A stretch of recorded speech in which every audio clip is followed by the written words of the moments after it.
When you're ready.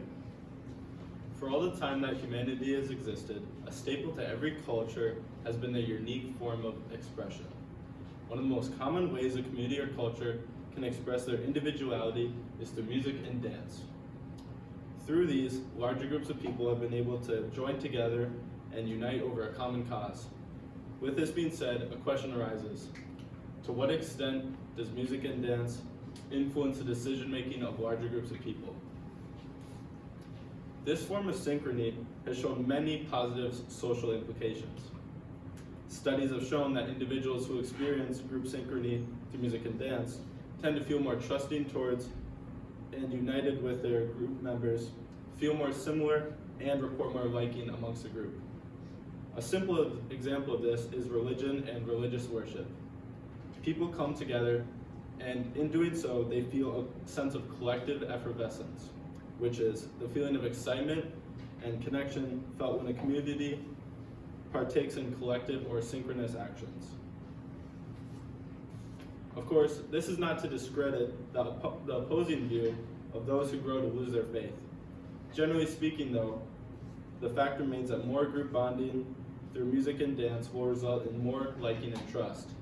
This liking and trust then leads to decisions made in the consideration of the entire group, not just in individuals.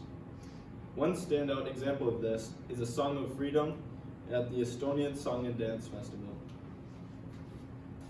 These festivals occur every 5 years, and as seen in this photo, can attract up to 100,000 people. These festivals have been said to be a key reason for the independence of Estonia through the many hardships they've endured, such as the rule under the Russian Tsars or further problems with World War II. Kay Tanner, an Estonian choral conductor, says while describing the festival, we have 80,000 people here, and you can't arrest and you can't kill all of them. And I think that it made Estonian people feel that music can make a difference. And that's why we continue with this tradition. This collective effervescence felt by the Estonians has led to an increase in cohesion, cooperation, and coordination. People through this celebration are all choosing independence. Another study found that chanting and sync increased the number of donations to a collective pot, even though it was in the people's interest to withhold donations. This study could be applied to churches with their common basket. Though, with this group influence, it could be twisted and manipulated, which could result in peer pressure, which introduces the negative effects.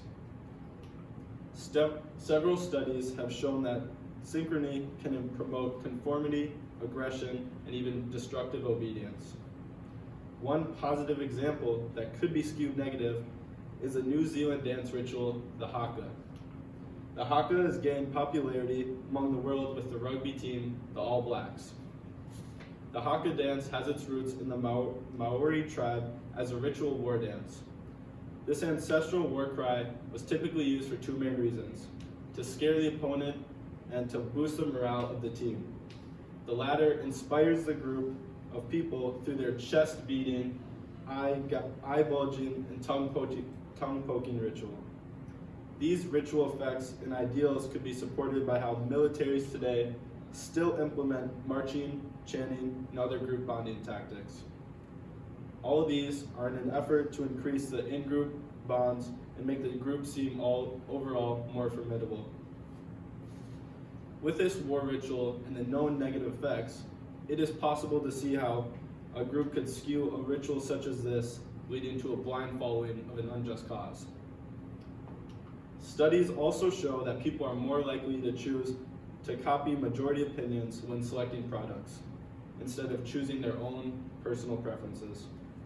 This groupthink persuasion proves harmful to many humans when they are unable to express their true intentions or beliefs, or possibly even speak out against what they believe to be morally wrong. This then brings up the plan for the future.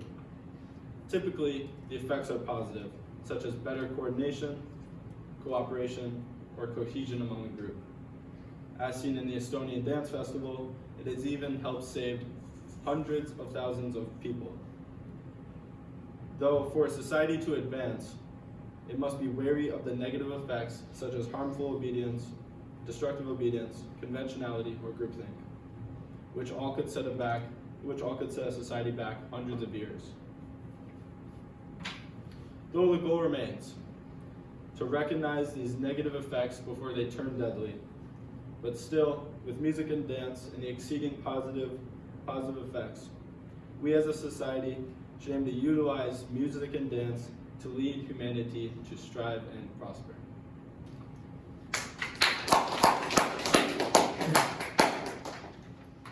Sam, what evidence did you gather you didn't include, and why did you choose not to include it? For the studies section, I kind of paraphrased it, I just referenced it as studies, but I chose one study could be a group held and they were singing for about 30 minutes with a control group who didn't, and it like led the cultural synchrony, that was in the cultural synchrony artifact. I left that out just because I felt it would kind of not make the presentation as fun, and I wanted to bring some life into it, I guess. Okay, thank you. What are the implications of your finding to the community? It really goes to show how society has advanced as a whole. This idea of music and dance in communities dates back to like times when there was rock painting on walls and rock art on like caves. And so it's been around for many, many years, and I think it's important to really know the effects. Okay, thank you.